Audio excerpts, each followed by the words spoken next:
Hugues Chevalier, bonjour. Bonjour. Vous êtes Senior Corporate Advisor de Taylor Company, spécialiste de stratégie de développement des entreprises, et vous avez publié À la recherche du patron moderne aux éditions L'Harmattan, un livre dans lequel vous vous intéressez à un sujet assez inédit dans la littérature managériale. Il s'agit des dirigeants fondateurs de holdings financières. Alors d'abord, est-ce que vous pouvez nous dire en quoi sont-ils une race à part? Ah, ce sont effectivement des personnalités à part, tellement à part que ils sont les grands absents de la littérature managériale.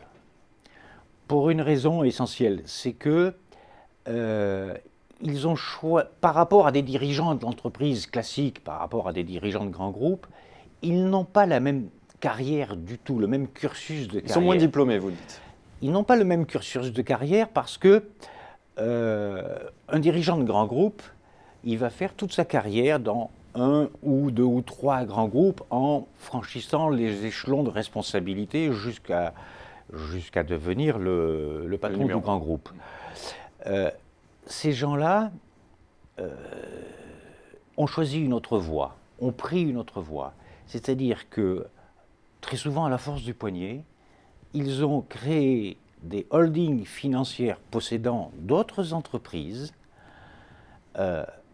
et ils les ont assemblés dans ce grand groupe, qui est effectivement d'abord un groupe financier. Alors c'est ce que j'appelle des entrepreneurs financiers. Alors il y a des exemples, on va prendre des exemples parce qu'il faut quand même préciser de quoi l'on parle. Alors, aux États-Unis, il y a la holding des frères Koch. C'est un exemple qui est un grand groupe industriel qui fait, je crois, un peu plus de 40 milliards de dollars de chiffre d'affaires. En Suède, il y a la holding de la famille Wallenberg, qui est très ancienne, qui s'appelle Investor. On va trouver en Asie, en Corée, la holding de la famille Lee, ça s'appelle Samsung, qui fait 36 choses en même temps d'ailleurs, qui a plusieurs productions en même temps. Au Mexique, Carlos Slim. En France, on les connaît mieux, c'est la holding LVMH de Bernard Arnault, c'est la holding Bolloré, c'est l'ex-PPR devenu Printemps Pinot Redoute. Ça a été aussi ce qu'a tenté Bernard Tapie. Ce sont quelques exemples. Alors, il y en a qui sont mondiales de ces holdings, à rayon d'action mondial, d'autres sans doute plus modestes, moins connus, qui sont ce qu'on appelle des family business, qui regroupent quelques PME, etc. Et puis il y a celles qui sont en émergence en Asie du Sud-Est, qu'on ne voit pas encore très bien, mais qui vont émerger de Chine. J'en reviens aux dirigeants. Quels sont les moteurs de la réussite? Puisqu'ils sont moins diplômés, c'est quoi? Ils sont tirés par leur ego, par leur ambition, par leur envie d'argent, tout simplement? La question du diplôme, effectivement, le niveau de diplôme est très variable. Beaucoup n'ont pas de diplôme. Bon, je crois que, mis à part Bernard Arnault, qui est polytechnicien, beaucoup n'ont pas de diplôme. Alors, ce qui fait que ce qu'ils ont appris, ils l'ont appris dans le creuset de la culture familiale. Beaucoup sont issus de la PME, de province, de la boutique, de la toute petite entreprise. Et c'est là qu'ils ont appris les bases du commerce, l'opportunisme, la bonne gestion. Alors, il ne faut pas chercher là de grands diplômes. Mais ils avaient au départ un bagage culturel dont ils se sont servis. Alors, poser la question, est-ce que c'est l'envie de richesse qui a fait leur parcours, leur succès? Je mettrais l'envie de richesse vraiment en second plan. Alors qu'est-ce qu'il y a au premier plan? Le premier plan, je crois que c'est l'ego. L'ego. C'est l'ego de faire quelque chose de sa vie, de leur vie. Et je crois que ça, c'est une motivation qui est plus forte que tout. J'ai relevé une phrase particulièrement intéressante dans votre livre. Les traits de personnalité de ces patrons déterminent profondément la nature de l'activité économique qu'ils construisent. Oui. Est-ce que vous pouvez nous donner des exemples? C'est intriguant cette phrase. Oui. Alors, ce ne sont pas des gens qui ont suivi des études qui leur permettent d'être spécialistes d'un domaine industriel ou commercial. Donc, Ils vont construire ces grands groupes diversifiés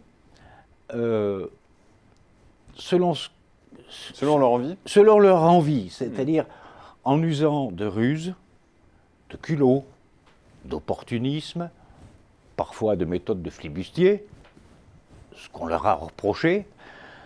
Ils ramassent des choses qui traînent, souvent pas chères, des entreprises soit mal gérées ou à l'actionnariat hésitant. Ils regroupent tout ça, ils le restructurent.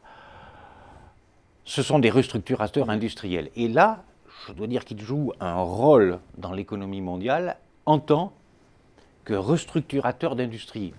Peut-on imaginer ce que serait le luxe français à l'heure actuelle sans le rôle de Bernard Arnault, qui a restructuré toute une industrie et qui l'a rendue rentable?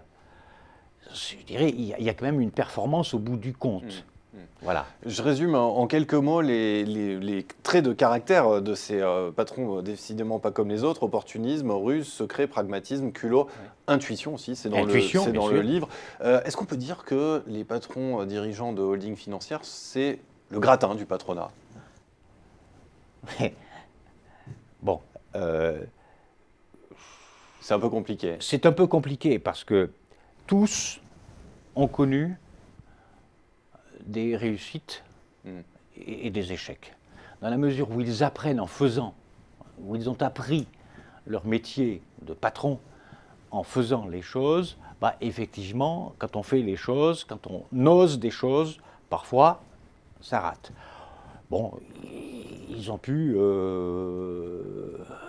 connaître des échecs. Je pense en particulier à l'échec qu'ils ont connu quand ils se sont préoccupés de la bulle Internet à la fin du XXe siècle, la fameuse bulle Internet des années 2000, où beaucoup ont perdu de l'argent là-dedans.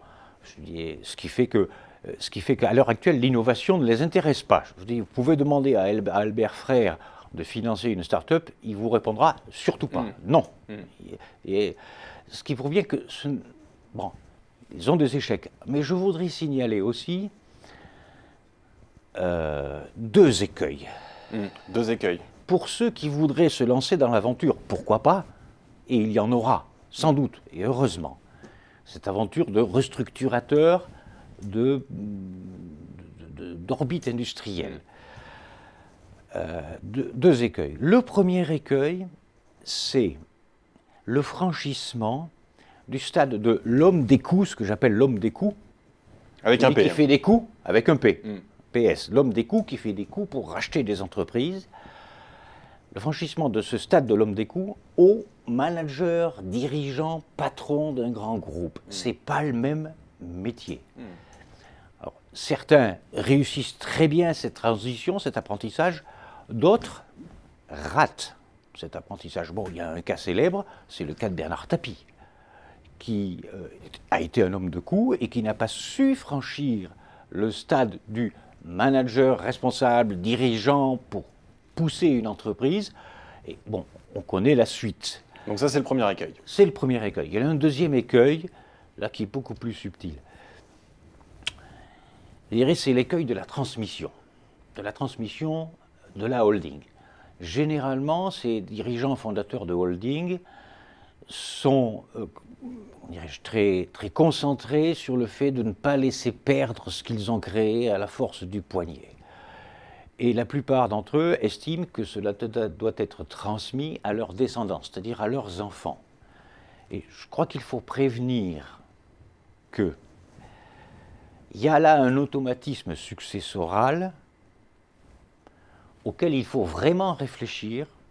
Alors pourquoi ? Parce que c'est pas parce que le père avait une très forte personnalité que les enfants vont être du même acabit. Et je dirais l'automatisme successoral n'est pas une garantie de la perpétuation du business de la holding, et pas plus une garantie de la perpétuation de la fortune familiale.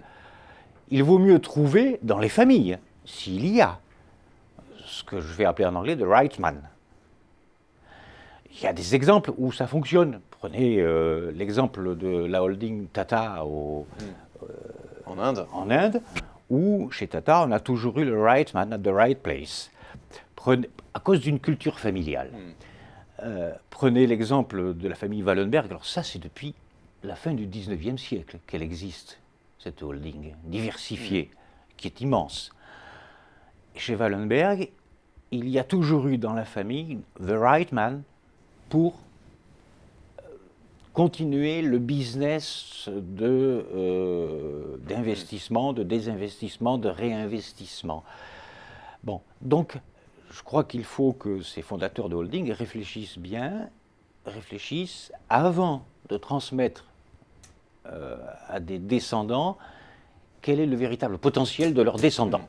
Et si le right man figure bien parmi cette descendance. Hugues Chevalier, exactement. Merci beaucoup pour cet éclairage sur ces patrons de holding financière. Donc, on a bien compris, des patrons pas comme les autres. Et c'est tout votre mérite d'y avoir consacré une partie dans votre livre, puisque ce sujet, on l'a déjà dit, est assez peu traité dans la littérature managériale. Hugues Chevalier, merci beaucoup. Je vous en prie.